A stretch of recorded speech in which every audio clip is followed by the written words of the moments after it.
¿Están leyendo? ¿Sí? Tan filoso,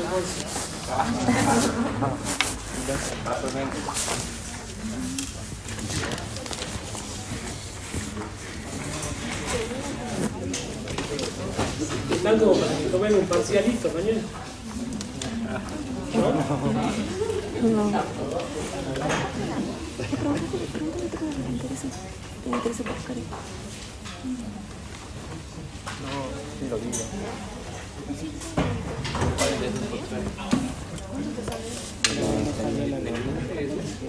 No, se dice, porque viste que la ley te dice la interesa para aquello que primero enfrenta y el diferente que se me pasa.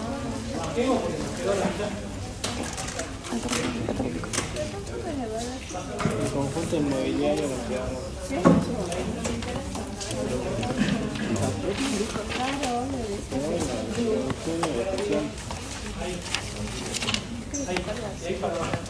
¿Vos, verdad?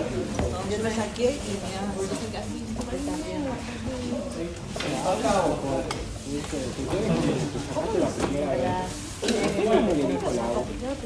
Entonces, lo que quiero que quede claro, cuando estamos liquidando ganancias, tenemos dos esquemas de liquidación. Uno utilizado para las personas físicas, personas humanas, instituciones indivisas, y otro cuando hablamos de personas jurídicas que llevan balance. La forma, la estructura de liquidar el impuesto es distinta, que lo habíamos visto en la clase pasada. Una sociedad que lleva balance, partimos de un balance contable y tratamos de llegar a un balance impositivo. Para llegar a ese balance impositivo hay algunos ajustes que debemos hacer al balance contable.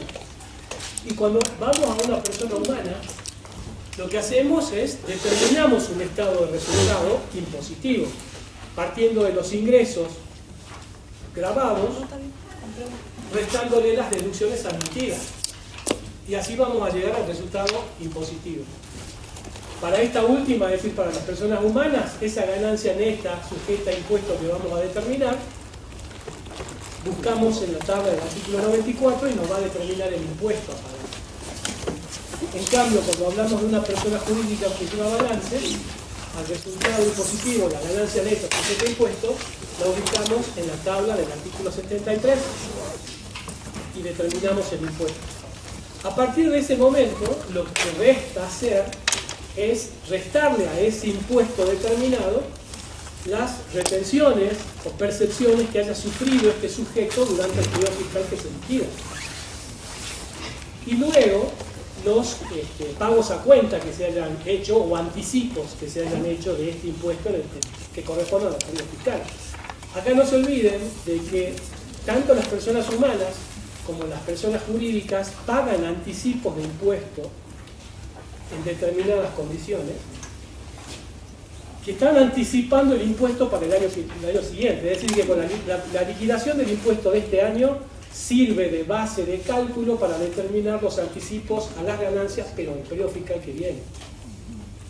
Entonces, ¿qué es lo que va a suceder? Cuando estamos en presencia de personas humanas cuyo cierre de ejercicio fiscal es el 31 de diciembre, vamos a tener una parte de esos anticipos pagados a diciembre y una parte no. Eso también lo tenemos que considerar. ¿Dónde lo vamos a considerar? En el estado de situación patrimonial del sujeto. Porque hasta el 31 de diciembre voy a tener un crédito. Entonces tengo que considerar esa situación. Y lo mismo pasaría con los sujetos de empresas que llevan balance. Lo único que esta gente va a depender del cierre de ejercicio económico. Si por casualidad o si se pudiera determinar un anticipo que va desde el cierre del ejercicio fiscal hasta el vencimiento de la declaración jurada, supongamos que el cierre de ejercicio económico es junio, el vencimiento de su declaración jurada es al quinto mes inmediato siguiente, o sea que estaríamos hablando de julio, agosto, septiembre, octubre, noviembre. Si desde julio a noviembre se han pagado anticipos que corresponden al periodo fiscal que estoy liquidando, lo puedo computar, deduciendo el impuesto correspondiente. ¿Sí? Bueno, lo que vamos a hacer ahora es centrarnos en las personas jurídicas. Vamos a ver qué tipo de deducciones especiales tiene la tercera categoría, que ya hemos comentado algunas de estas, pero nos vamos a detener en los castigos contra malos créditos y los honorarios, que son los que merecen una mayor atención porque complejiza la lectura de la ley. Entonces, cuando vamos a los castigos por malos créditos, dijimos de que contablemente se podían adoptar algún criterio válido, razonable, que la contabilidad permite, pero que la ley lo único que admite es determinar o mandar como un crédito incobrable en función de determinados requisitos. Me decía, la ley me dice, o mandamos todos estos créditos incobrables al estado de resultados o constituimos una previsión para incobrar. Pero tanto uno como otro, el asiento contable que correspondería sería deudores incobrables a previsión para deudores incobrables. O, si mando al estado de resultados, serían deudores incobrables a deudores morosos o deudores por venta, lo que fuera. Ahora, cualquiera de las dos alternativas, la ley me dice que debo respetar cierto índice de incobrabilidad. Si leen, por favor, el artículo 91, y lo va a llevar al decreto reglamentario, si no me equivoco, en el 242,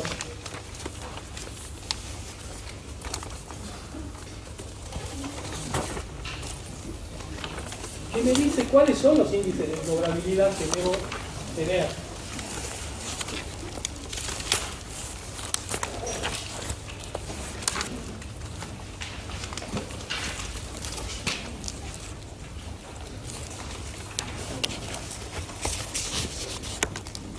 A ver si lo encuentro.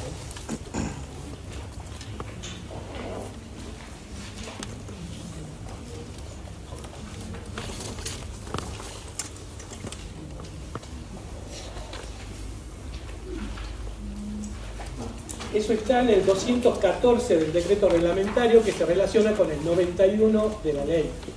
¿Sí? ¿Cuáles son esos índices de incobrabilidad? ¿O cuáles son los requisitos? Primero, porque hay requisitos y hay índices de incobrabilidad. El requisito es que todo lo que vaya a mandar como incobrable provenga de la actividad comercial. No pueden ser otros. ¿Sí? Segundo, que esa incobrabilidad esté sujeta a esos índices de incobrabilidad. ¿Y cuáles son esos índices? ¿Por qué no leen, por favor, el 214 del decreto reglamentario? Fuerte. Deducciones especiales de la tercera categoría, créditos dudosos e incobrables. Opción. Artículo 214. A los fines dispuestos en el inciso C del artículo 91 de esta ley, es procedente la deducción por castigo sobre créditos dudosos e incobrables que tengan su origen en operaciones comerciales, pudiendo el contribuyente optar entre su afectación a la cuenta de ganancias y pérdidas o a un fondo de previsión constituido para hacer frente a contingencias de esta naturaleza. Hasta ahí me está diciendo, podés optar. O mandamos el cuadro de resultados como incobrables o constituimos un fondo de previsión, una previsión para deudores incobrables. En tanto y en cuanto se cumplan estos índices de incobrabilidad que va a leer ahora. Una vez que el contribuyente hubiese optado por el sistema de previsión, su variación solo será posible previa autorización de la Administración Federal de Ingresos Públicos. ¿Sí? ¿Sí? Cálculo de la previsión, artículo 215. Hasta ahí, porque después, no sé si en ese mismo artículo, el 217 creo que dice cuáles son los índices de incobrabilidad. Sí. ¿Ese? Artículo 217. Cualquiera sea el método que se adopte para el castigo de malos créditos, las deducciones de esta naturaleza deberán justificarse y corresponder al ejercicio en el que se produzcan, pudiendo deducirse los quebrantos por incobrabilidades cuando se verifica con los siguientes índices de incobrabilidad: verificación de crédito en el concurso preventivo, declaración de la quiebra del deudor, desaparición fehaciente del deudor, iniciación de acciones judiciales tendientes al cobro, paralización manifiesta de las operaciones del deudor y prescripción. Fíjense que estamos hablando de 5 índices que alguno de ellos se debería dar para considerar incobrable un deudor. Verificación del crédito en concurso preventivo. ¿Qué es el concurso preventivo? una etapa previa a la quiebra donde el deudor negocia con los acreedores. Busca un acuerdo con los acreedores, ¿sí? Pero acá dice la verificación, porque hay una etapa dentro de ese concurso en donde se deben verificar. No cualquiera puede ir a reclamar una deuda, tiene que verificarla. Entonces, se tiene que dar la verificación, dice la ley, del crédito del concurso preventivo. No es cualquier acreedor que se pueda presentar. Desaparición fehaciente del deudor. Me quedó con un saldo incobrable y no lo encuentro por ningún lado. Fui a buscarlo a donde él tiene domicilio, le mando correo, lo llamo por teléfono, no aparece. No hay forma. Ese es otro índice de incobrabilidad. Iniciación de acciones judiciales tendientes al cobro. No merece muchas mayores explicaciones. Tuve que iniciar acciones judiciales para cobrarlo. Paralización manifiesta de las operaciones del deudor. Si efectivamente el deudor ya no trabaja más, no puedo conseguir que me pague porque no produce, ya no genera más. O la prescripción. ¿Qué es la prescripción? Que pasó el plazo durante el cual puede exigirse el cobro. Bien. Impositivamente hablamos de una prescripción liberatoria, no adquisitiva como comúnmente conocemos a la prescripción. Esta es liberatoria. ¿Por qué? Porque el acreedor no hizo nada para poder cobrarse lo debido por un tiempo determinado. ¿Sí? Desde el punto de vista fiscal, estamos hablando de 5 o 10 años. Eso va a cambiar ahora, hay un proyecto en el Congreso que va a cambiar la ley de procedimiento fiscal y no va a hablar ya de 5 o 10 años. Y va a cambiar y creo que va a generalizar todo en 5 años. Pero es la inacción por parte del acreedor ante una deuda que tiene otra persona y que no hizo nada para cobrar. Pasaron ese tiempo de prescripción y por lo tanto eso es un índice de incobrabilidad. Pero se tiene que dar alguno de estos para decir, bueno, voy a mandar al cobro de resultado este importe por incobrable. Y la otra alternativa es constituir un fondo de previsión, es decir, una previsión para deudores incobrables, pero de aquellos créditos que consideren algunos de estos índices, que se pueda verificar alguno de estos índices. ¿Saben que esté solamente uno de ellos suficiente? Uno de ellos es suficiente. Porque vos lo leíste recién, alguno de estos índices, si querés leerlo de vuelta para que quede claro, porque me dice la ley, debe cumplir alguno de estos índices de incobrabilidad. Y me dice después que puedo constituir un fondo de previsión. Y ahí es cuando él en el 214 estaba empezando a comentar cómo debe calcularse la previsión para crédito incobrable. Pero en realidad no tiene mucha ciencia. Lo que tengo que hacer es relacionar los incobrables que se hayan producido en los últimos 3 ejercicios, incluido el periodo fiscal que estoy liquidando. Es decir, si estoy liquidando el periodo fiscal 2024, tendré que tomar los incobrables producidos 2024, 2023 y 2022. Los tendré que relacionar con los saldos al inicio del rubro créditos de esos mismos periodos. Y voy a obtener un coeficiente de previsión.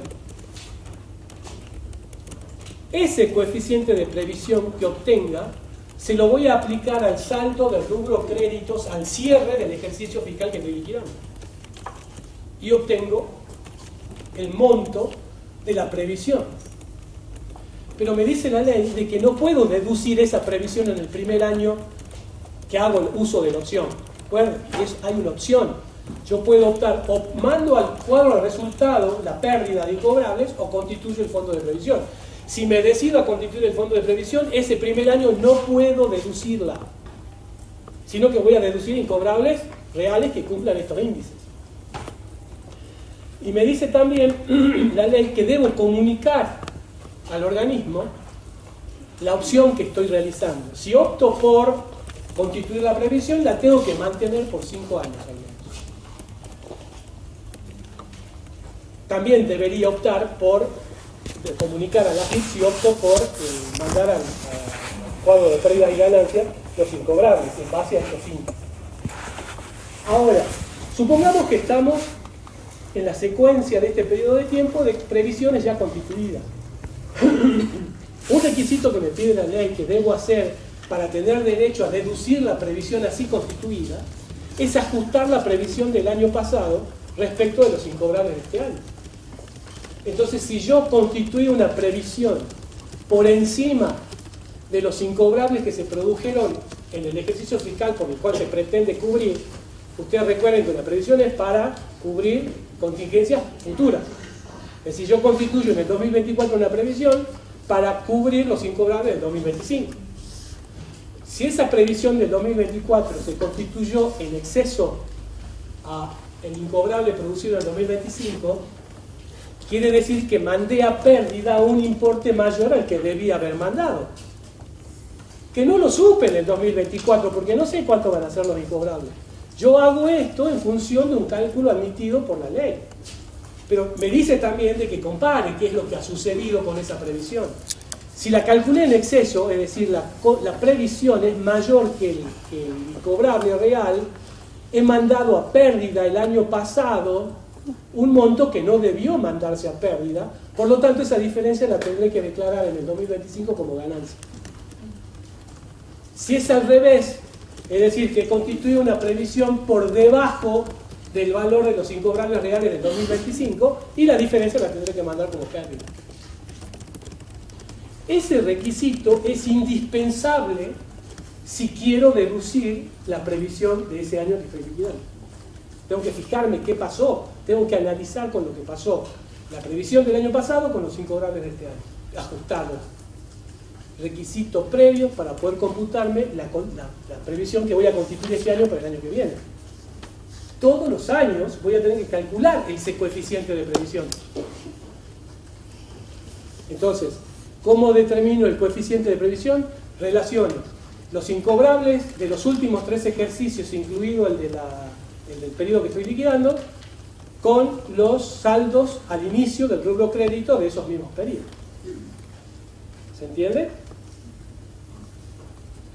Pero hay otra cosa más. Supongamos el caso de que hay algunos créditos que no cumplen con esos índices de incobrabilidad que acabamos de ver, esos 5, que tienen que ver con la actividad comercial del sujeto que pretende enviar a incobrables, pero no cumple, pero yo tengo certeza de que efectivamente eso va a ser incobrable.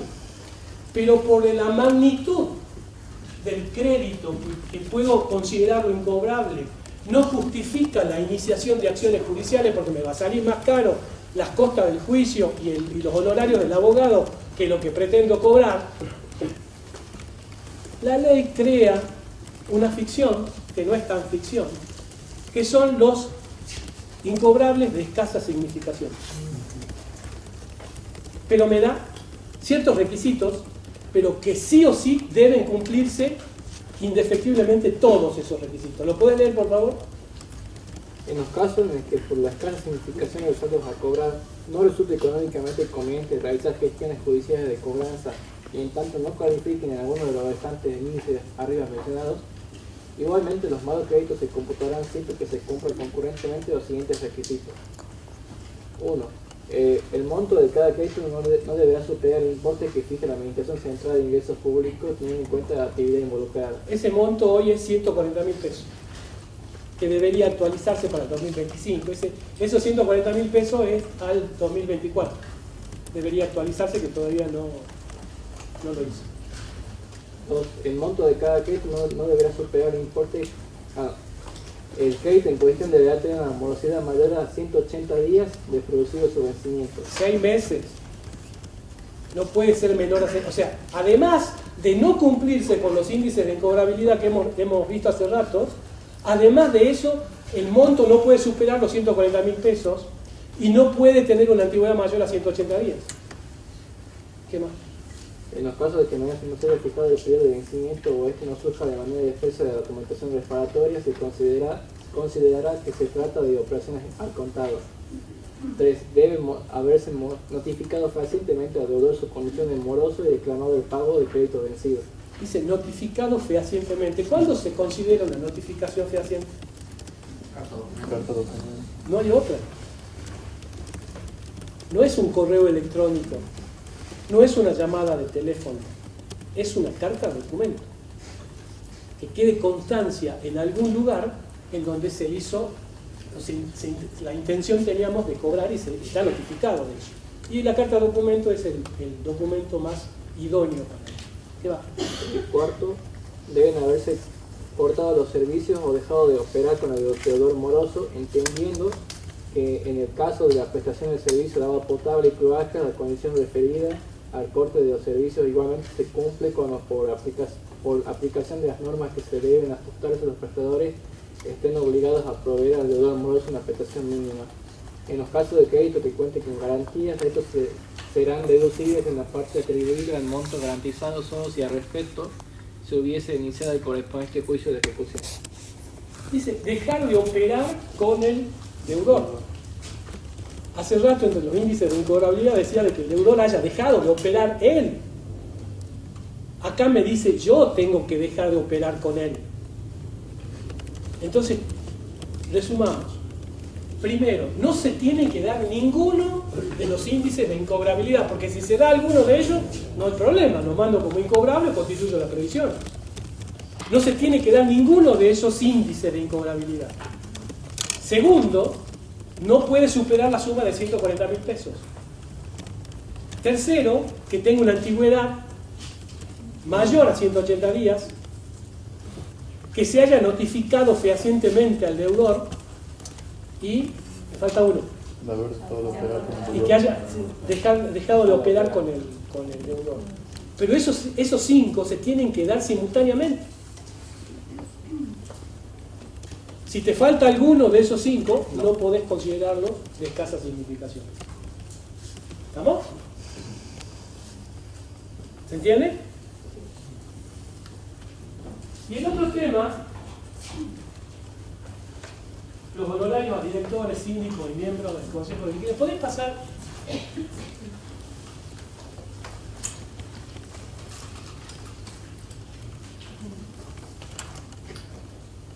Con el avance página. Bueno, fíjense, acá es resumir lo que hemos dicho. Ahí está. ¿Cuál es el objetivo de la previsión? O de constituir la previsión o de mandar a incobrable algunos créditos. Evitar las discrecionalidades subjetivas del contribuyente. ¿Por qué? Porque yo puedo contablemente utilizar algún criterio que para mí es razonable, pero en el fondo de la cuestión es que estoy aprovechándome de esa situación, de esa discrecionalidad que tengo, y enviar más pérdida al estado de resultado de la que debería. Para evitar eso, la ley me permite mandar al cuadro de resultados los incobrables o constituir previsión, pero bajo estas condiciones. Bueno, acá están todos los requisitos. Y acá están los de escasa significación. Es un cuadro resumen de lo que acabamos de ver. Pasemos una más. Una más porque eso es... Ahí está. Honorarios a directores. Los honorarios a directores, como ustedes saben, que son, no estamos hablando de dividendos acá, estamos hablando de honorarios a directores, miembros del Consejo de Vigilancia, el síndico, los socios administradores de la SRL, todos esos, y fíjense que el sujeto que les paga esos honorarios son personas, sujetos empresas, que pagan renta, o que obtienen rentas de tercera categoría. Y esta es una deducción especial de la tercera categoría. Es decir, que primero lo que debo hacer es determinar qué sujetos son los que tienen derecho a esta deducción especial. Y estamos hablando de sociedades que están encuadradas en el 73, inciso A. ¿Se acuerdan que lo leímos la clase pasada? Esos son. Además, hay otros sujetos como los fideicomisos, o sea, todos los sujetos directos del impuesto que obtienen renta de la tercera categoría van a poder hacer uso de esta deducción especial.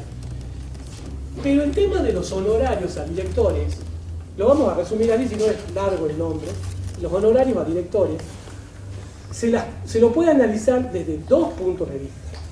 Yo les dije el otro día y se lo voy a repetir hasta el cansancio. Lo que no paga la sociedad, lo paga el socio. No se olviden de eso. Entonces, la sociedad se puede analizar esto como una deducción especial de la tercera categoría o como una renta bruta de cuarta categoría en cabeza de los perceptores de estos honorarios. ¿Me siguen? Entonces son dos cosas que podemos extraer de acá.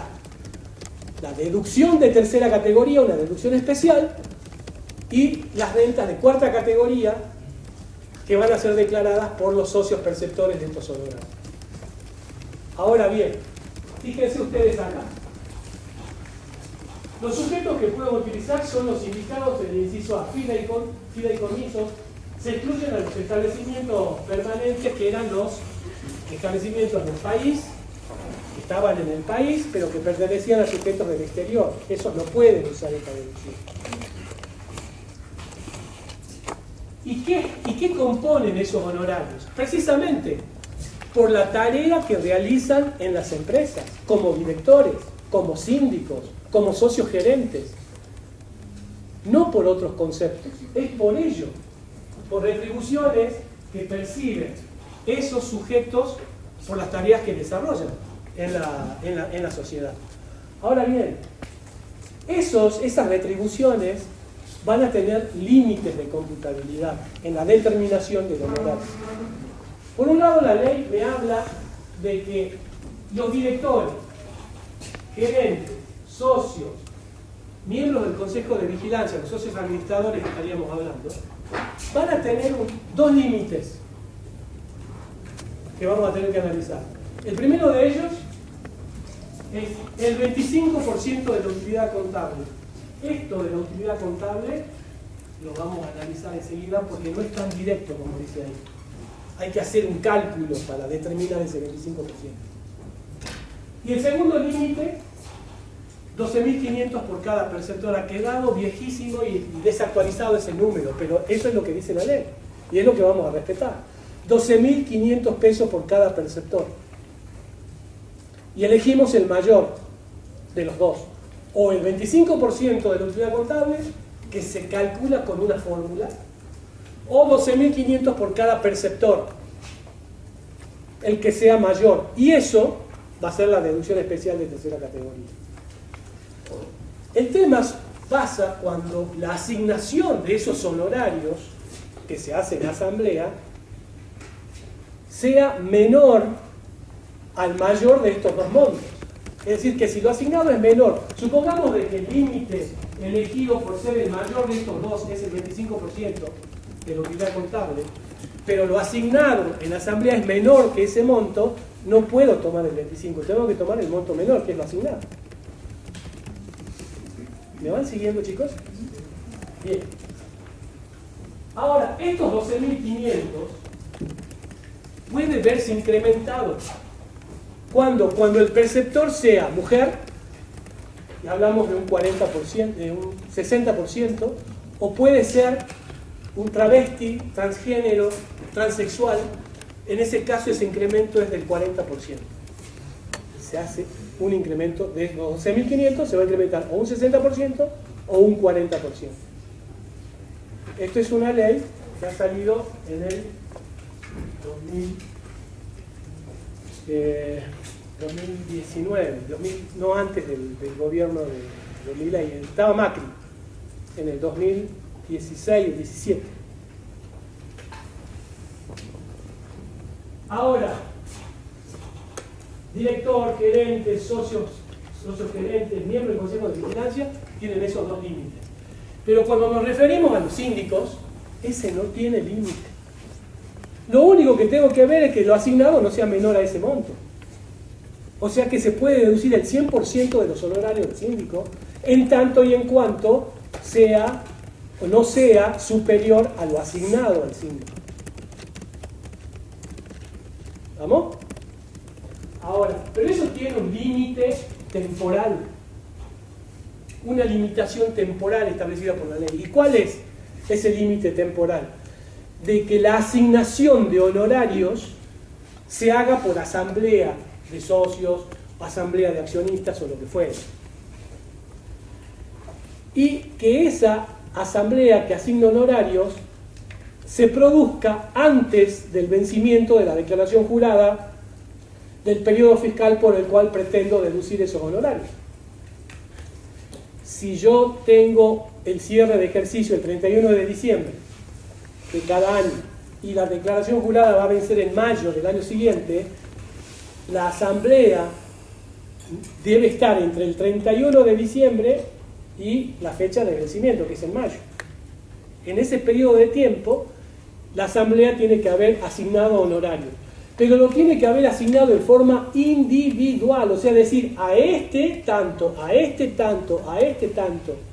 No puede ser que diga, a los directores le asignamos tal monto, porque necesitamos saber cuánto le corresponde a cada uno. Si la asamblea hace una asignación global,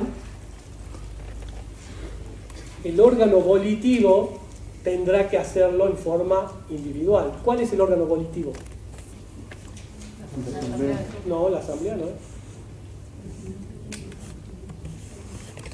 La asamblea asigna global, pero necesitamos el dato individual. Si la asamblea lo hace en forma global, el órgano volitivo lo tiene que hacer en forma individual. ¿Cuál es el órgano volitivo? ¿Reunión del directorio? El directorio. Sí. El directorio es el órgano volitivo, lo tiene que asignar. ¿Cuándo? Antes del vencimiento de la declaración jurada. Entonces ahora fíjense ustedes que siempre estamos hablando a posteriori. Estamos viendo de una deducción de un monto que se va a determinar con posterioridad al cierre del ejercicio económico. Porque me está diciendo que la asamblea asigne estos honorarios antes del vencimiento de la declaración jurada. Si yo, como les digo, tengo el cierre de ejercicio económico el 31 de diciembre y la declaración jurada es en mayo, le pongamos una fecha, 31 de mayo, esa asamblea tiene que asignar entre el 1 de enero y el 31 de mayo. Por lo tanto, lo está haciendo para un periodo fiscal o para un ejercicio económico que ya cerró. Siempre lo hago a posteriori. Ahora, de nuevo, lo que la sociedad deduce lo paga el socio. Entonces, esto a mí me sirve para planificar fiscalmente. ¿Por qué? Porque si la asamblea no logra asignar estos honorarios en ese periodo de tiempo que estamos hablando, no puedo deducir, no puedo hacer uso de la deducción, pero sí puedo hacer uso cuando lo asigne. Por lo tanto, el año siguiente yo puedo deducir 2 veces ese honorario. ¿Por qué? Porque van a ser los honorarios que se asignan en el 2025 más los honorarios del 2024 que no los pude deducir porque la asamblea de ese año se demoró. Entonces tengo 2 honorarios a deducir en el 2025. Y a la misma vez, como no pudo asignarse individualmente en ese periodo, los perceptores de esos honorarios no van a declarar como una renta de cuarto, porque no sucede este requisito. Entonces no tendrían una renta bruta para el 2024, pero sí tendrían una renta bruta doble para el 2025. Lo que la sociedad no paga, lo paga el socio. ¿Se entiende esto? ¿O no? Sí. ¿Qué pasa? Fíjense, las condiciones de los honorarios es que las retribuciones deben estar fundadas en el cargo y deben estar asignadas individualmente antes del vencimiento de la declaración jurada. Es decir, un honorario no puede no estar fundado en el cargo. No se pueden pagar honorarios a un síndico que no haga de síndico. Se le pague por otra cosa. No, es por la función que realiza. Ahora, ¿qué pasa? Fíjense ustedes de que es habitual en la vida real de que estos socios o estos miembros del directorio o este consejo de vigilancia perciba adelantos de honorarios. durante el ejercicio. O sea, no me esperad que la asamblea, ellos van a ir retirando plata. Como les digo, estos no son dividendos, estos son honorarios. No es a cuenta de distribución de utilidades. Estos son gastos efectivamente realizados por la empresa. Pero ¿qué pasa? Los va pagando mes a mes. Y llega el cierre del ejercicio, la asamblea se reúne y dice, bueno, a ver, ¿cuánto le vamos a asignar de honorario a estas personas? ¿Y qué puede pasar? De que lo asignado sea igual a lo que percibieron, que sea mayor o que sea menor. Que sea igual o mayor esa asignación a lo que percibieron, no hay problema. El problema es cuando es menor. ¿Por qué? Porque entonces lo que va a poder deducir la sociedad es lo asignado por asamblea.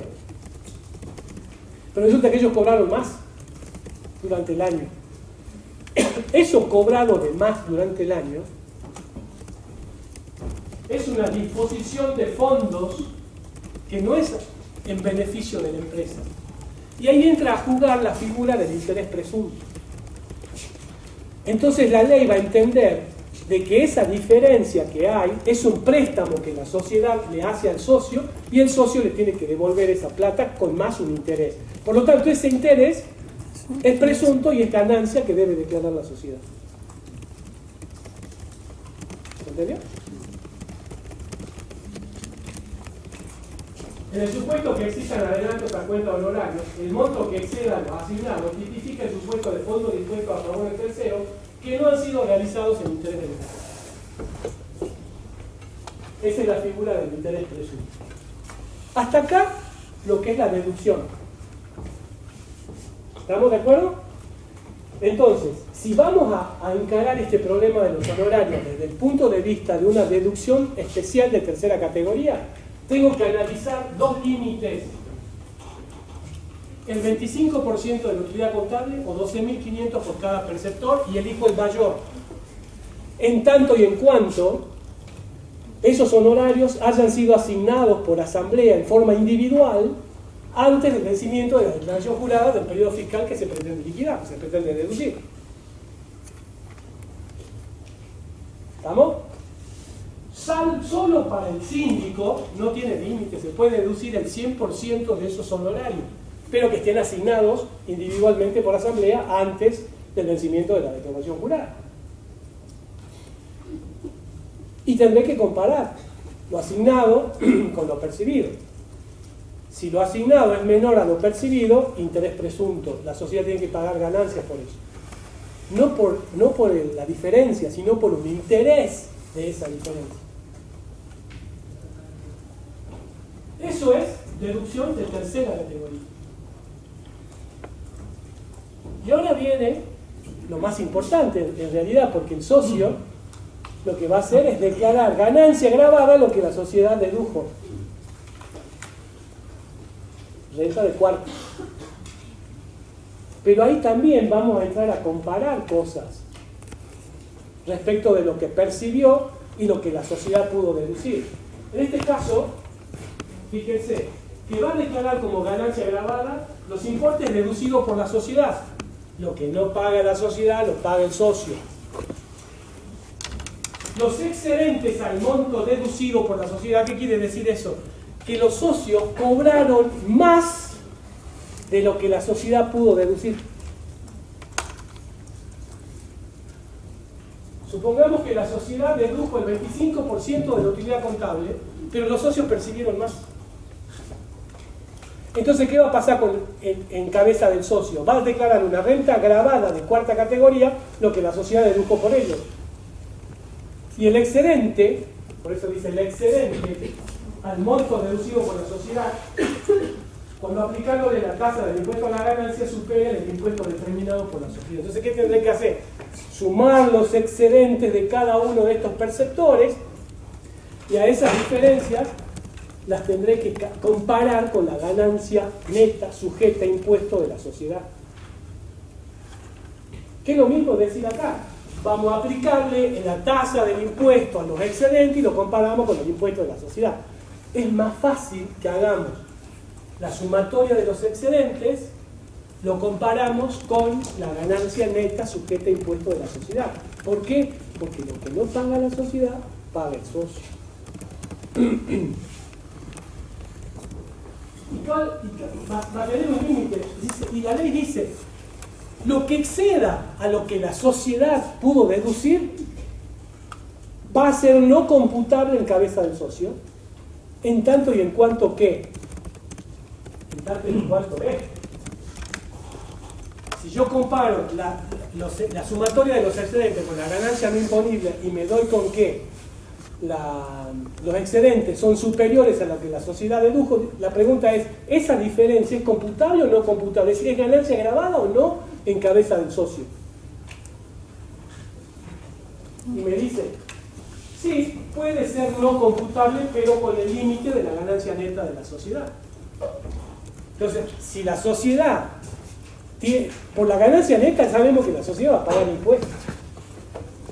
Entonces, lo que voy a hacer es comparar eso. ¿A cuánto asciende el monto de los excedentes comparado con la ganancia neta sujeta a impuestos?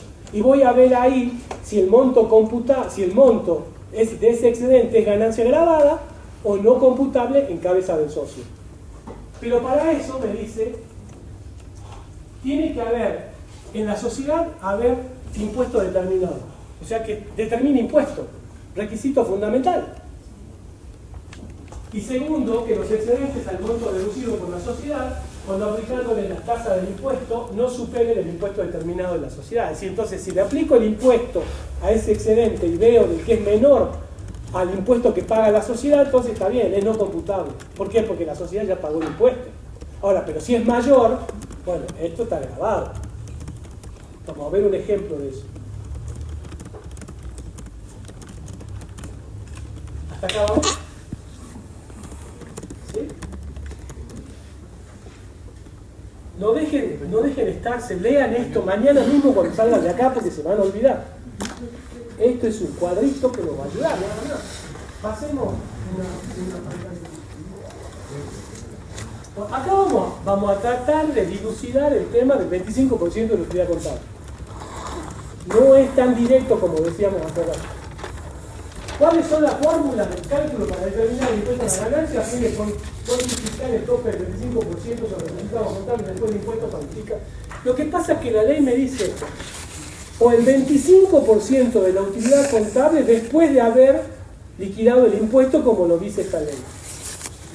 Y ahí es como que ustedes trabajan con Excel. Por ahí uno pone una fórmula en Excel y si hay una referencia circular, porque no puede resolver si no modificamos algo. Como que se están superponiendo cosas. Esto es lo mismo. ¿Cómo voy a determinar un 25% de una utilidad contable deducido un impuesto que todavía no lo determiné? Porque eso es lo que dice. Artículo 73 de la ley determina 3 tramos para el cálculo del impuesto. Por lo tanto, es necesario encontrar 3 fórmulas. Una por cada tramo del artículo 73. Ese tramo habla de un 25%, de un 30% y de un 35%. Por lo tanto, ya tenemos variables ahí de los porcentajes y variables de la ganancia neta sujeta a impuestos. Fíjense.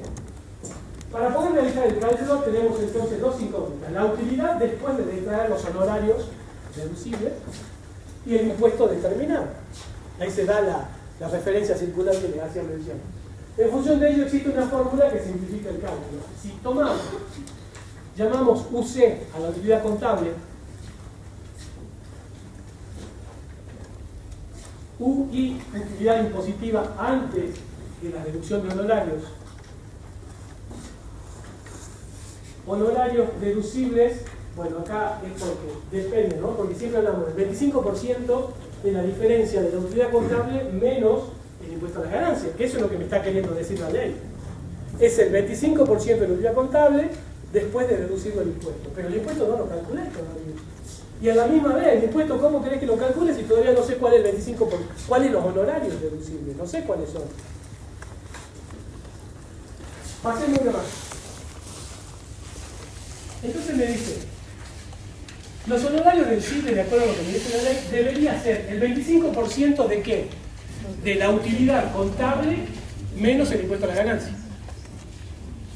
Si yo reemplazo eso, diría, el 25% multiplico los 0,25 por cada uno de estos. Aplico propiedad. Me dije eso porque yo no me acordaba. Bueno, 0,25 por la utilidad contable, 0,25 por el impuesto a la ganancia. Pero el impuesto a la ganancia, ¿qué es? La utilidad impositiva por la tasa de impuesto. ¿Ahí vamos? Pero como para el cálculo de honorario deducible se modifica la ganancia y por lo tanto el impuesto, se debe aplicar a una metodología que permita calcular el mismo, de modo tal que conocer el límite máximo que termine el problema. Entonces la fórmula quedará definida de la siguiente manera. Son 3 fórmulas. Entonces, para el primer tramo que aplica una tasa del 25%, después ustedes en su casa analícenla, destrócenla la fórmula para determinar con precisión de dónde sale. Pero esto es así. 0,25 por la utilidad contable menos 0,25 por la utilidad impositiva, que no la conozco, que es esto, pero sí conozco la tasa del impuesto. Entonces sería 0,25 por el 25%, me debería dar esto. ¿Lo ven? Dividido 1 la tasa. Resumiendo sería 0,25 por la utilidad contable menos 0,0625 por la utilidad impositiva dividido 0,9375. Eso es para el tramo del 25%. De la misma manera para el 30 y para el 35. Entonces lo que ustedes se tienen que grabar es esto. Para el 25, esto para el 30 y esto para el 35. Y esa fórmula la vamos a aplicar cualquiera sea el caso. Esa fórmula me va a determinar el límite del 25% de la utilidad contable, que la tendré que comparar con los 12.500 por cada perceptor y elijo el mayor. ¿Estamos? Pasemos una más que hay un ejemplo. Bueno, esta es la tabla del 73. Ve que hay 3 tramos. Yo tendré que ubicar la ganancia neta sujeta a impuesto antes de la deducción de honorario, porque necesito saber ese dato, no lo sé todavía. Ubico acá y veo dónde cae en la tasa del 25, del 30, del 35 y esa fórmula es la que voy a aplicar. Una más. Supongamos este ejemplo. Vamos a la situación 1. El resultado contable es de 100 millones de pesos. Pero el resultado impositivo es de 150 millones de pesos. Han habido ajustes en el medio. Han habido ingresos y han habido gastos que contablemente se computaron y que impositivamente pudieron no estar admitidos. Por lo tanto, el ajuste contable para llegar al... el ajuste impositivo al resultado contable para llegar al resultado impositivo fue de 50 millones más. No me interesan los ajustes yo todavía, pero este es el dato.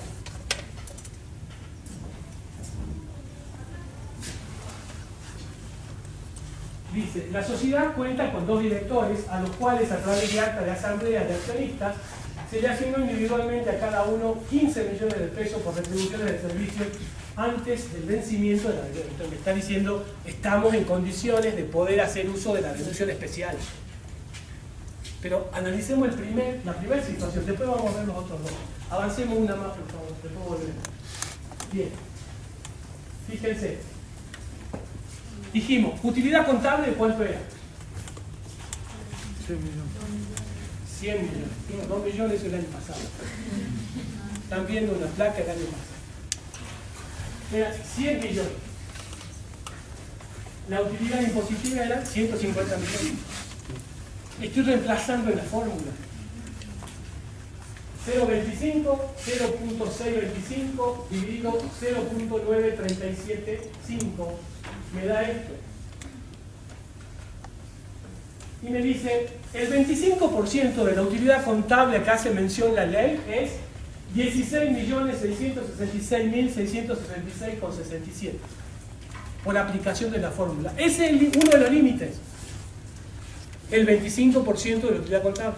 ¿Y el otro límite cuál es? 12.500 por cada perceptor. Tengo dos. Este es mayor. Deduzco esto. Bien, vamos a hacer la prueba. Entonces tengo el resultado impositivo, era 150 millones. El mayor valor de los honorarios es el calculado por la fórmula, los 16.666.000.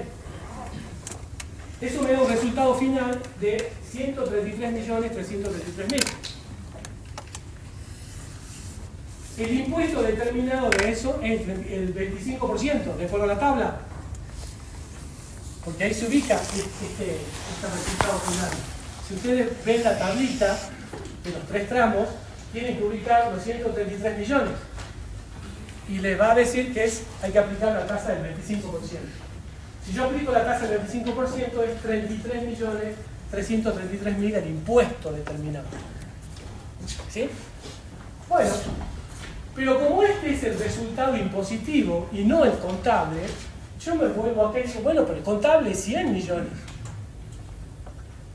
¿Cuánto es el impuesto determinado? Los 33 millones. ¿Sí? No estoy modificando la contabilidad. Lo que estoy haciendo es calculando un impuesto en base a otra base de cálculo. Pero el impuesto sigue siendo ese. Los 33 millones. Tengo un resultado final de 66 millones. Si le aplico el 25%, esto me debería dar igual a esto. Entonces ahí puedo comprobar que por la aplicación de la fórmula, ese es el 25% de la utilidad contable.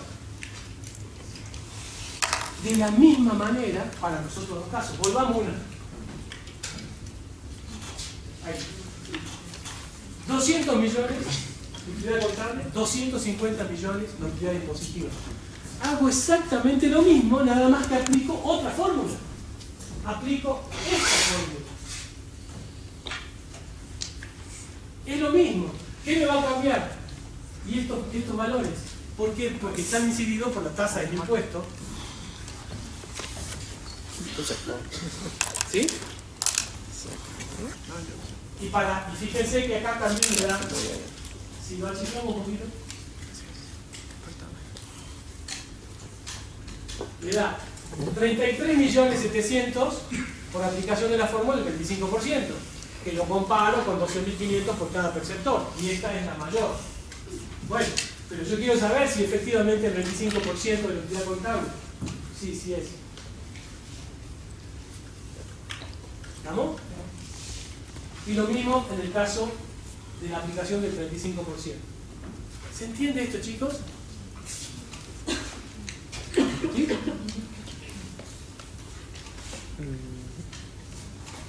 ¿Tenemos dudas? Más o menos. ¿Más o menos? Más o menos. ¿Qué no entiendes? No termino de procesar todo todavía. Entonces, una cosa, no sé. En el primer caso, lo que deduciríamos serían los 16 millones o los 15 millones que se dijo que van a dar de honorario. ¿cuál es 15 millones?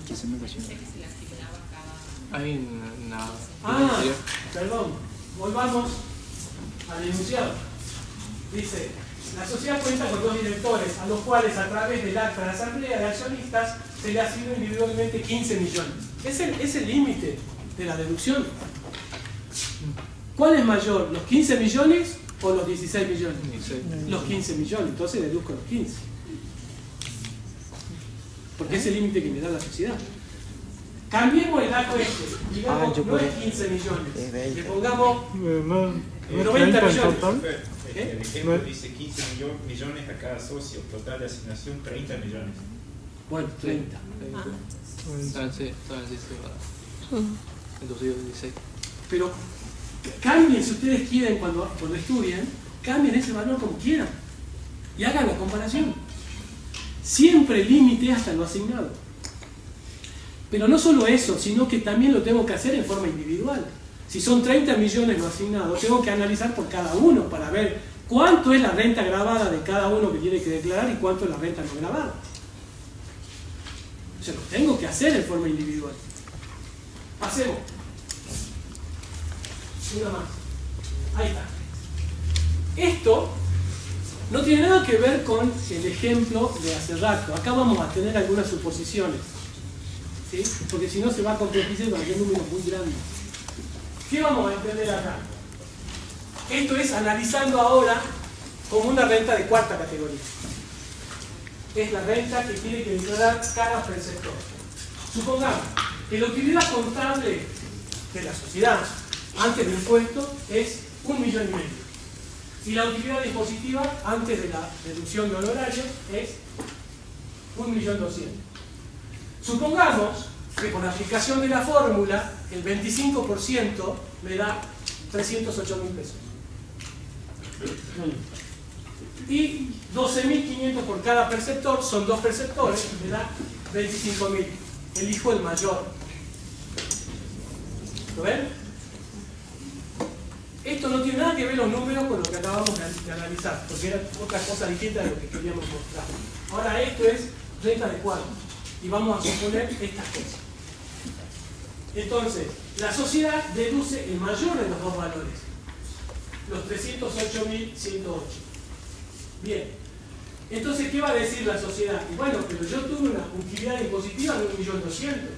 Si me permiten deducir los 308, voy a tener una ganancia neta sujeta a impuesto de 891.892 pesos.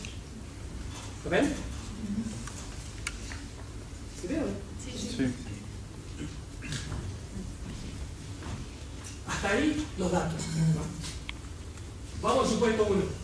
Si los honorarios asignados son para A 150.000 y para B también 150.000, tengo un total de 300.000 pesos de honorarios asignados por asamblea en forma individual a estos socios antes del vencimiento de la declaración jurada para que pueda deducir. Entonces dice, la sociedad solo puede deducir 300.000, ya que lo asignado es menor al límite mayor de los 308 que dedujo la sociedad. Es decir, en realidad la sociedad no puede deducir el 25% de la utilidad contable, porque lo asignado es menor que eso. Entonces, en lugar de deducir 308.000, deduce lo asignado, que son los 300.000. ¿Estamos? Profe, si hubiera tenido 400.000 en vez de 300.000, podría haber deducido hasta 308, hermano, porque no puede superar el 308. Sí.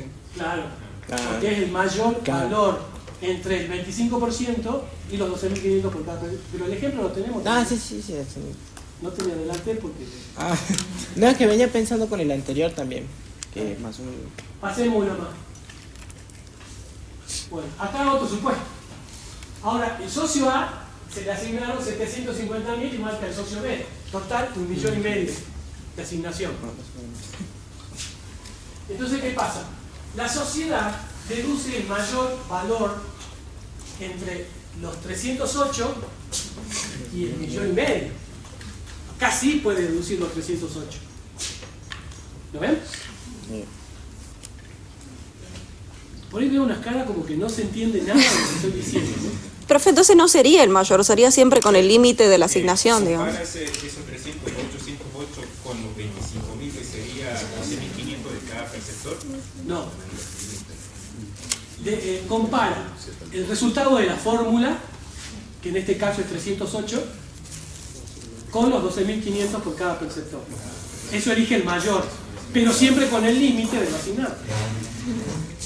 Si lo asignado es menor que el mayor valor de esos dos, Toma el asignado. toma el menor, digamos que toma lo asignado.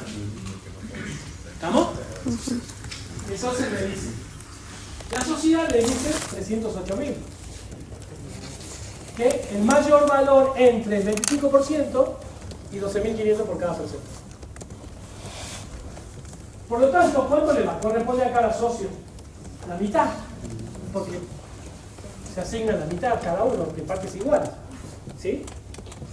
Entonces son 154.054 cada uno. El excedente entre lo asignado y lo deducido por la sociedad es 1.191.000. ¿Qué es eso?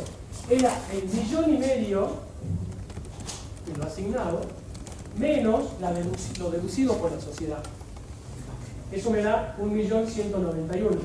Si lo divido en 2, a cada socio le corresponde 595.946. ¿Estamos? Ahora, este es el excedente para cada uno. El excedente total es este, 1.191.000. Yo quiero saber si ese excedente es ganancia grabada o no grabada en cabeza del socio. ¿Qué me decía la ley para saber eso?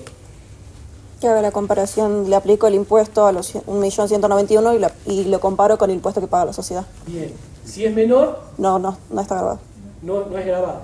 Si es mayor, Sí. sí es grabado.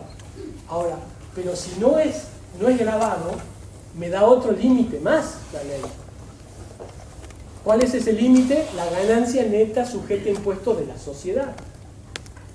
De nuevo, lo que no paga la sociedad lo paga el socio. Entonces, fíjense, la base imponible para la sociedad era los 891.891. ¿Se acuerdan? Acá vamos a tener que son los 445.945 por cada socio. Eso es lo que correspondía a lo que dedujo la sociedad. Entonces el excedente era 1.191.000. Y me dice, como la base imponible de la sociedad es menor a la sumatoria de los excedentes de cada socio, o sea, cada socio deberá declarar el excedente como no computable hasta el límite de la ganancia neta sujeta a impuestos de la sociedad. Ese es el otro límite, la ganancia neta de la sociedad. ¿Me van siguiendo? Entonces, ¿cómo queda esto? Vamos a tener como ganancia grabada para cada socio los 154.000 pesos. ¿Qué es eso? Es el 50% de lo que la sociedad dedujo. Por otro lado, vamos a tener como ganancia grabada también el excedente de cada socio menos lo no computable. Si lo no computable era 445 y lo asignado a los socios era 150, vamos a tener, así era, ¿no? El 1.750.000, estos 595 son estos, por cada socio. Y los 445, que era la base imponible, este es el límite de la ganancia neta de cada uno de los socios. Ese es el excedente, pero como sobrepasa, es ganancia grabada también. Y lo no computable es la diferencia, o mejor dicho, los 891, que era la base imponible, dividido 2, porque son dos socios, son los 445. Si yo sumo los 445 más los 150 más los 154, me da lo asignado, los 750.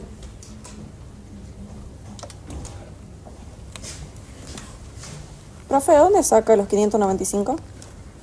Es la diferencia, no es la diferencia, sino es la proporción del 1.191.000 total dividido los dos socios. Son los 595.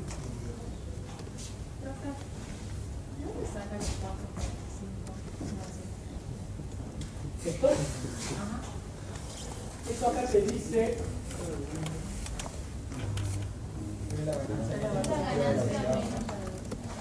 la ganancia neta menos la deducción. Yo había hecho otro cuadrito, me parece que pasa uno más. Sí. No. Supuesto 2, pasa uno. No, al revés. Acá me parece que está mejor explicado, el supuesto 2. Fíjense. Tenemos el socio A y el socio B, 750 de asignación cada uno. El límite 1 era 12.500 por cada perceptor, 25.000. Y por la fórmula tenemos 308.108. La deducción que la sociedad puede hacer es 308. Lo deducido por la sociedad es ganancia grabada para los perceptores. Para el socio A entonces vamos a tener ganancia grabada 154, porque es lo que dedujo la sociedad para cada socio. ¿Sí? La asignación de honorarios era 750.000 a cada uno. Y el excedente era los 595, es decir, deberían ser los 750 menos los 154, ¿no? Eso me da el 1.191.000. Para saber si estos excedentes tendrán un tratamiento de no computables para los socios, deberá hacerse la siguiente comparación. La ganancia neta de la sociedad es 891. Y para los socios es 445 para cada uno. Entonces me dice, como la base imponible de la sociedad es menor a la sumatoria de los excedentes, cada socio deberá declarar el excedente como no computable, pero hasta el límite de la ganancia neta sujeta a impuesto de la sociedad. Entonces los socios declararán en sus declaraciones juradas como renta grabada de cuarta categoría lo que la sociedad dedujo, 154.000 a cada uno. Pues en realidad esto es un solo socio, pero es lo mismo para el otro. Entonces tenemos 154.000 como renta grabada, el excedente de los honorarios eran los 595 menos los 445, los 150, y tengo que declarar como ganancia grabada 304.054 y como no grabada los 445.945. En el caso de que la ganancia neta sea mayor al 1.100.000, solamente declararía los 154 como ganancia grabada. ¿Perdón? ¿Cómo? Que el límite es los 891, que es la ganancia neta de la sociedad. Sí. Si la ganancia neta hubiera sido mayor al 1.191.000, solamente declararía como ganancia grabada del socio los 154. Así es. Lo demás sería no computable. ¿Ah? Este cuadrito creo que nos ayuda más. Sí. Me olvidé de borrar el anterior. Hacemos una más. Bueno, amortizaciones, ya un poco vimos, ¿no? Cómo era el tema de las amortizaciones. Esta es otra deducción que no es especial de tercera, todas las categorías tienen la deducción de amortizaciones, de bienes de uso. El tema es que cuando hablamos de inmuebles, recuerden que hay ciertos condicionamientos, entre ellos el trimestre. Se amortiza desde el inicio del trimestre de incorporación hasta el trimestre inmediato anterior a la baja.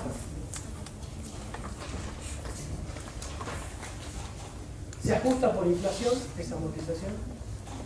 Esto no es ajuste por inflación, que es un tema que vamos a ver después.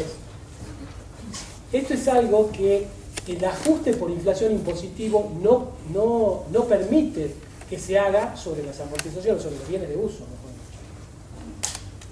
Pero sí permite que las amortizaciones se actualicen.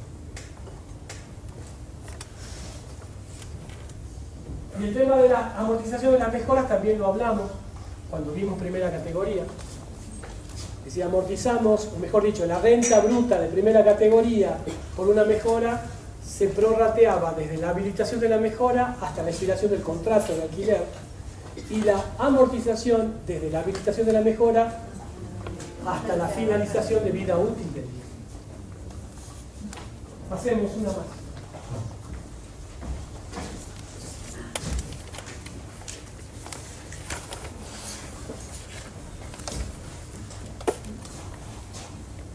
Bueno, esto lo dejo para que vayan ustedes, si no, no vamos a hacer una más. Evaluación de existencia. Evaluación de existencia es lo que tengo que analizar para determinar el costo de venta. Y nosotros sabemos que el costo de venta lo calculamos por diferencia de inventario. Existencia inicial, las compras, menos existencia final. ¿Sí? Ahora, para determinar el costo de venta impositivo, la ley me dice de que debo evaluar mis existencias finales a precios de últimas compras. Por lo tanto, ese criterio puede no ser válido por el contable. Porque el contable puede utilizar otros criterios de evaluación. Que utilice el costo de reposición, o que utilice el precio promedio ponderado, último entrado, primero salido, etcétera, etcétera, etcétera. Cualquier criterio de evaluación de existencia utilizado en la contabilidad puede no ser igual a lo admitido impositivamente. Lo admitido impositivamente es evaluar mis existencias finales a precio de últimas compras. ¿Y qué voy a entender por precio de últimas compras? El precio de las compras realizadas en los últimos 2 meses del año, del periodo fiscal, o del ejercicio económico. Si no tuve compras en esos 2 últimos meses, la última compra que haya realizado en el periodo. Y si no tuve compras, el valor impositivo de la existencia inicial. O sea, cómo evalué la existencia final el año pasado. Eso me dice respecto de las mercaderías de reventa, materias primas y materiales. Así debo evaluar mis existencias finales. Por lo tanto, ese criterio va a hacer que mi costo de venta pueda ser diferente. Si mi costo, mi evaluación fiscal respecto de la contable es mayor, en valor absoluto es mayor, ¿qué va a pasar con el costo de venta? Es menor. Si es menor, el costo de venta va a ser mayor. ¿Se entiende? Pero entonces, cuando yo me vea en el estado de resultados costo de venta, y me tendré que ir a averiguar si el costo de venta está determinado de acuerdo a un criterio impositivo. Porque si no está respetando el criterio impositivo, tengo que anular ese costo de venta y calcularlo impositivamente. No estoy sugiriendo ajustes a la contabilidad. Lo que estoy haciendo en papeles de trabajo, determinar el impuesto correcto. Para después darle al contador de la empresa, este es el impuesto que tenés que hacer. ¿Y él qué va a hacer? Impuesto a la ganancia, impuesto a la ganancia paga. Nada más. Pero detrás de ese numerito está todo esto que estamos viendo. Es decir, hago este comentario porque a veces creen de que estos ajustes que estamos analizando son ajustes que deben ser impactados en la contabilidad y no es así. Nosotros no vamos a tocar la contabilidad de ninguna manera. Nosotros vamos a usar la contabilidad y vamos a hacerle ajustes a esa contabilidad para poder calcular correctamente el impuesto. Entonces, este es uno de los criterios. Ahora, ¿qué pasa con los productos elaborados? ¿Cómo hago? ¿Cómo evalúo la existencia final, pero de productos elaborados? El precio de venta en el margen de utilidad menos el gasto de venta. Me fijaré el precio de venta de ese producto cuando esté terminado. ¿A eso qué voy a hacer? Le resto el margen de Le utilidad voy a restar el margen de utilidad. y también los gastos de venta. ¿Se entiende esto? Si no, decilo fuerte, porque si no, no te escucho. Para los bienes de cambio elaborado se tiene en cuenta el precio de venta y a eso se le resta el margen de utilidad menos los gastos de venta. Menos los gastos de venta. Así voy a obtener el valor o la evaluación de mi producto elaborado al cierre. ¿Y qué pasa con los productos en curso de elaboración? A eso mismo le voy a aplicar un porcentaje de acabado. Es decir, tomar el precio de venta menos el margen de utilidad menos los gastos y a eso le aplico el porcentaje de elaboración, porcentaje de acabado. Y así voy a determinar la existencia final de los productos en curso de elaboración. ¿Y qué pasa con los bienes de cambio fuera de moda, en desuso? ¿Cómo los evaluaré? Costo de plazo. A costo de plazo, costo de mercado.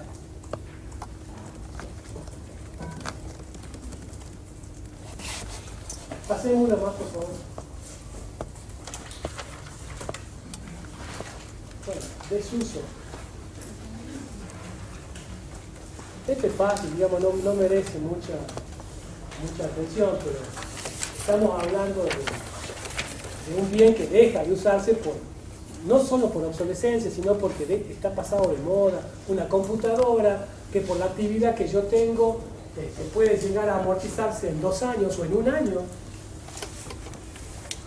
O la dejo de usar porque realmente necesito otras características de ese bien de uso y lo dejo de usar. Entonces la ley habla del desuso, artículos 70 y 158 del decreto.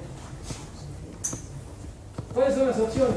Seguir amortizándote hasta la total extinción del valor origen o hasta el momento de su enajenación. Me da la opción. Siempre que la ley me dé opciones, tengo que pensar en planificación fiscal. Hacer uso de lo que más me convenga para pagar menos impuestos. No es ilegal eso porque la ley me lo está permitiendo.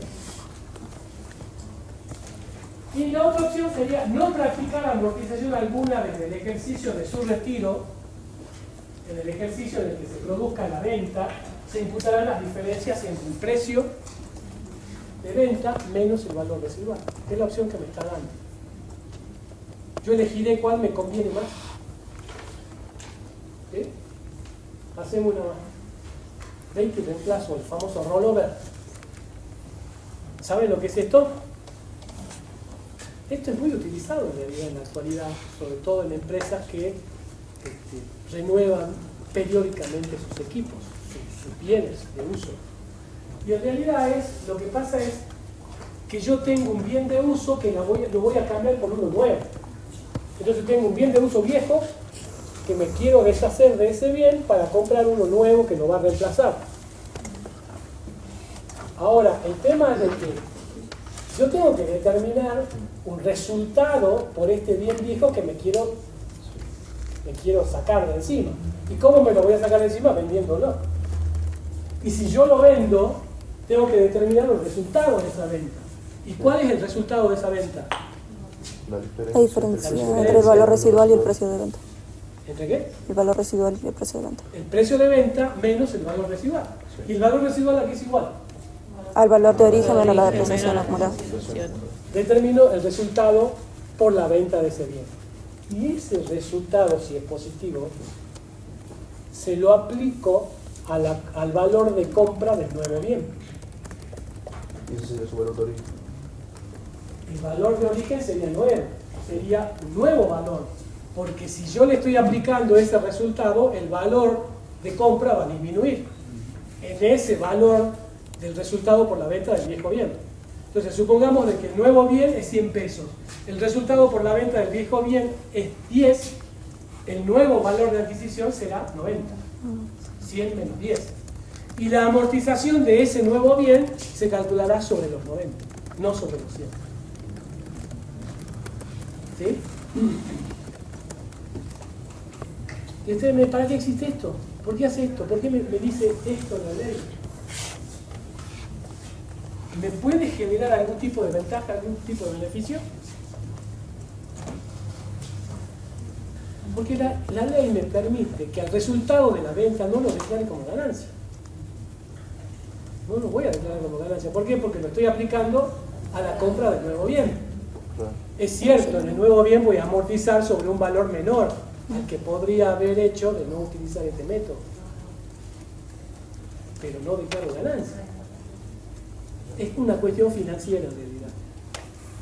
Es una ventaja financiera que la ley permite, porque me da la opción.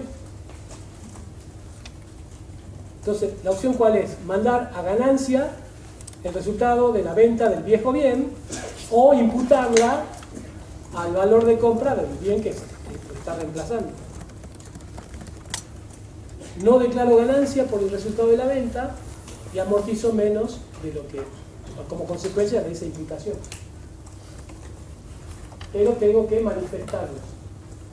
Y me dan ciertas condiciones. Cuando ambas operaciones, compra y venta, se efectúen dentro del plazo de un año. No puede pasar más de un año. Cuando hablamos de bienes muebles. En bienes inmuebles también se puede utilizar. ¿Preguntas? Pasemos una.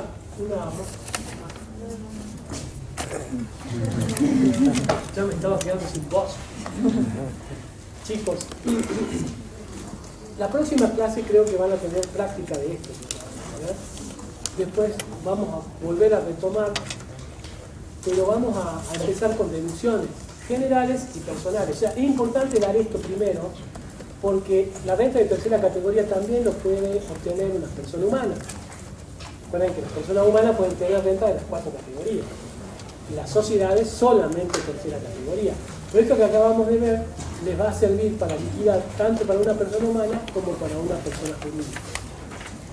¿Por qué necesito que vean esto? Porque cuando veamos deducciones generales y personales, que también les va a servir para resolver esto, a partir de ese momento cambia la estructura de liquidación del impuesto. Entonces, para las personas humanas va a ser diferente que para las personas jurídicas. ¿Por qué? Porque las personas humanas se consideran algunas deducciones especiales que solo las personas humanas que tienen divisas pueden deducir, como las cargas de familia, como las ganancias no imponibles, como otras deducciones especiales, que la sociedad no. ¿Estamos? Después de eso, vamos a ver lo que es justificación patrimonial.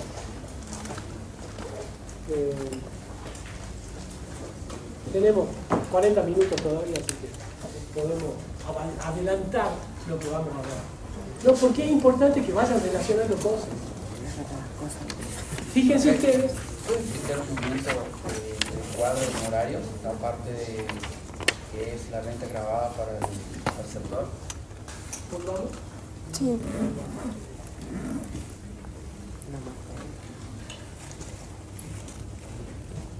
¿Cuál? ¿Esto? Sí. ¿Esto? Sí. La ganancia grabada para el perceptor es lo que la sociedad dedujo por él. Eso es. No, me refiero a lo que está ahí.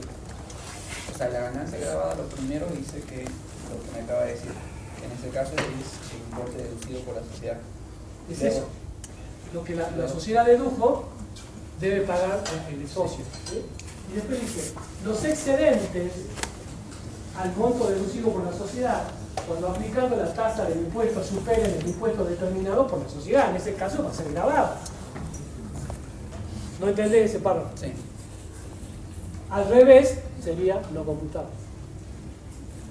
Todo lo excedente no computable entonces. No. Vos tenés que ver. Vos determinás excedente, pero si ese excedente le aplicás el impuesto a ese excedente y lo comparás con el impuesto de la sociedad, te fijás cuál es mayor. Si el impuesto calculado sobre el excedente es menor que el impuesto pagado por la sociedad, entonces es no computable. Pero si es mayor, entonces el excedente es computable. Y después está el otro límite, que no es el de la ganancia neta impositiva. Pero, ¿de dónde salía esa? La ganancia neta impositiva de la sociedad. ¿Por qué la comparación esa? Porque tiene un límite. ¿Cuál es el límite de la ganancia neta de la sociedad? Está en la ley. Está en la ley.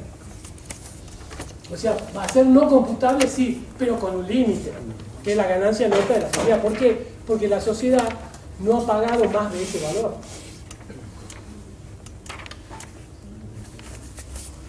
Bueno, fíjense a lo que ¿está claro ahí? Sí. ¿Sí?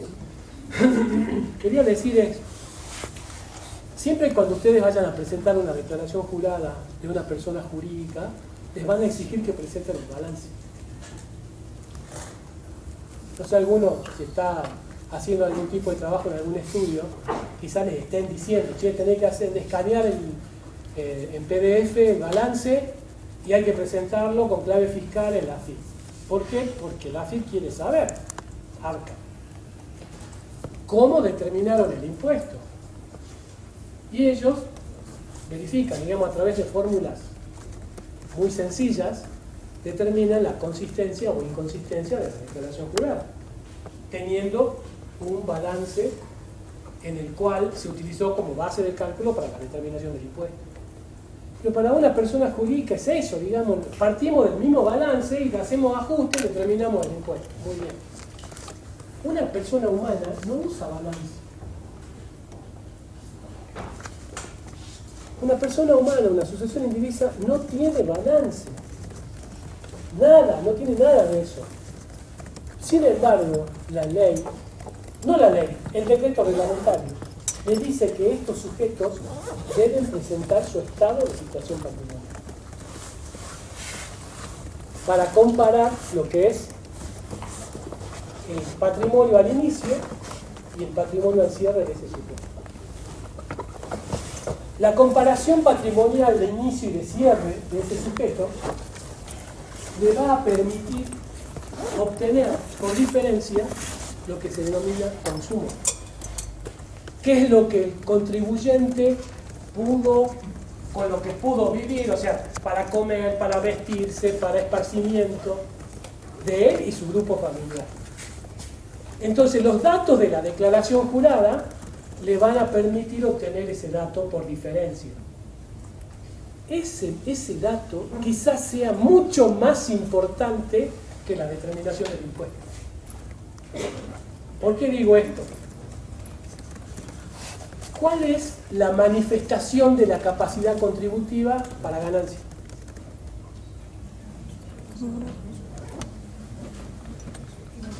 Renta, patrimonio, consumo. Renta. Entonces, si es la renta, la capacidad contributiva va a estar medida precisamente por ese nivel de vida que puede demostrar este contribuyente en función de la ganancia que declara.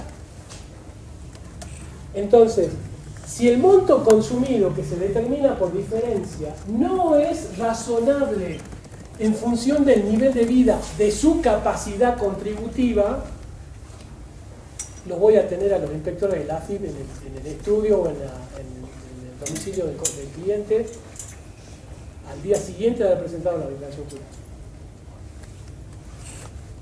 Y eso es grave. Lo que entiendo que está en el proyecto de ley es que esto se va a eliminar. Ya no se va a hacer uso, digamos, de esta. Pero está bueno que lo sepamos, porque va a ser una forma que nosotros vamos a tener que controlarlo al cliente que me dé toda la información. ¿Por qué? Porque así como se van a alivianar muchas cosas desde el punto de vista determinativo del impuesto, las sanciones se agravan. Y estamos hablando de ley penal tributaria también, en donde el contador puede tener sanciones de prisión y multas como consecuencia de la mala determinación o la mala confección o mala liquidación impositiva. Entonces, yo tengo que asegurarme de que el cliente me dé toda la información. Ustedes van a encontrar en la web distintos modelos de solicitud de información a clientes para la liquidación de impuestos, de ganancias, de IVA, de bienes personales. Yo lo que les recomiendo es eso, que pidan por escrito, ya sea por mail o por una nota, que ellos le tienen que proporcionar toda la información necesaria para liquidar los impuestos.